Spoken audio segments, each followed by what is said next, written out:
Hi, I'm Boss Seamstress, 30 years ago with another mindset story from my sewing seminar.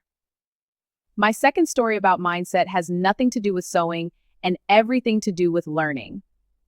Whether you want to master sewing, carpentry, plumbing, dancing, or any craft at all, without peace of mind, your growth will always be limited. Skill does not thrive in fear. Creativity cannot live where self-respect is under attack. I'll be right back after this Boss Seamstress message. My name is Suzette Delisa, aka Boss Seamstress.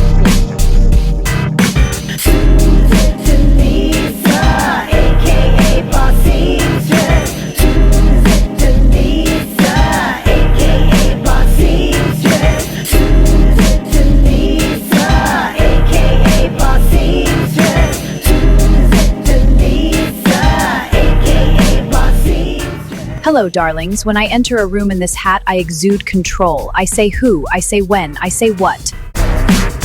My name is Suzette Delisa, aka Boss Seamstress. Welcome back to part 5 and 6 of the mindset segment of my sewing seminar. This story is dedicated to a woman who lost her life after enduring sustained verbal control and physical abuse. I share it not for shock, but for clarity, because many people never learn what abuse actually looks like while it's happening. Abuse rarely begins with violence. It begins with permission. Sadistic or controlling people often disguise themselves as concerned, protective, or helpful.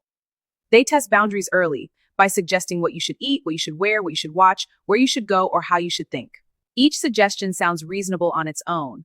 Repeated over time, the pattern is control. Peace of mind requires self-respect.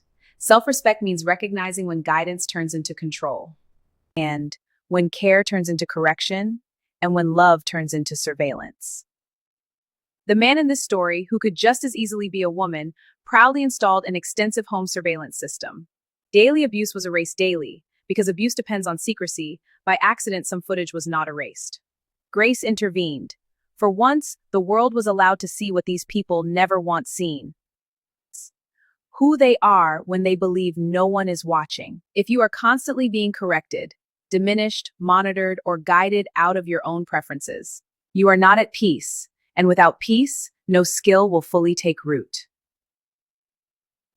Please join me in watching this clip. Sister Angela. Jones, it's her sister, right? We've been talking a lot lately. We talk every day. I drop her baby to her at the tax office. She's always been timid about everything, but she was the type that whatever went on in their home, she would keep it there. She's kind of a private person. Yeah. She loved her baby so much that she thought she had to live for them. She would never. Angela went on to reveal the extent of Chris's control over Olivia. She can't talk on the phone after a certain time. He controlled the finances. He never wanted to be in the presence of her family. Family reunions, anything, he never came. But she would have to step off, and when he would call, and all you could hear was him screaming and yelling on the phone. His character is agitation. Like, his character is to be aggressive. I just don't get it. Because all she wanted, my sister was the Mary type. All she wanted was to be loved. Yeah. She loved love. Like, she loved her babies. She wanted to live for her babies. To make matters worse, Chris's ex-wife Letitia, who he initially met back in 1999, corroborated his pattern of controlling and aggressive behavior. I met Chris Jones in 1999. It was just like a constant fight. Like, he strangled me, choked me out, drugged me through the house. My skin was missing off my back. One time he bit my hand. He made bite marks in my hand. This was what it was. If the house not clean, he's told me that he would kill me if I was to ever leave it. told me how he would do it, the reason I never said anything or went for help was because I was extremely in fear of my life. Because I knew and I felt in my heart that he would kill me. And most damning of all were the allegations made by Olivia's daughter Ariel during her interview. She explained what it was like living at the house with her mom and Chris. One time they were arguing and I heard her say she couldn't breathe. I would see bruises on her. It broke her down to the point where she believed what he said. You won't be nothing without stuff like that. Right? Everybody knows my mama. Everybody knows my mama. Everybody knows that we were her world.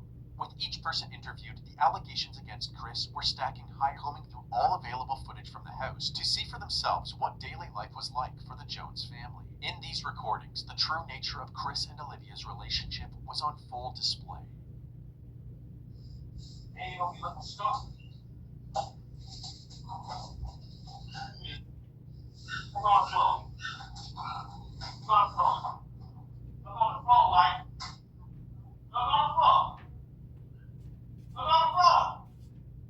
Look on the floor. Look on the. Hey, why is that like that? You're not paying attention. What up, man? You wasn't worried about the son of a bitch a minute ago. That's your mother. Like that, bitch. I'm not playing with you. Please. You want to do something? Get here. You got all the goddamn answers. You don't do a goddamn thing around us. Right. It's your ass. I know. Clean this. It's clean. I didn't want to, they fell on the floor, so I didn't want to reuse them. You look at it. You don't pay attention to what the fuck I'm doing. You all over the place on that bitch. You ain't got the kids playing no fucking ball. Food on the wall. Who you burning now? Me. There it is, I'm live here. It's you. It always been you. Chris would take any chance that he could to bully Olivia, constantly putting her worth into question, even humiliating her in front of her own daughter. When I got the show ass, you didn't have jobs. You were collecting unemployment. You just had coffee. And most men in this world want a woman that got what? You wouldn't be doing it if I wouldn't have got upset. You would have bagged that. Life would be so much easier for me if you start thinking. You do dumb. Because you don't think. Hearing Chris berate Olivia on camera is gut-wrenching. This wasn't a one-time argument. It was a pattern of control and abuse. Olivia deserved love, not fear, in her own home. This didn't begin with violence. It began with permission to control speech, movement, choices, and eventually safety. Abuse is not about gender. It is about power, and power unchecked will always escalate. Without self-respect, peace of mind erodes, and without peace of mind, learning, creativity, and growth cannot survive. If this brought up anything for you, support information is available in the description.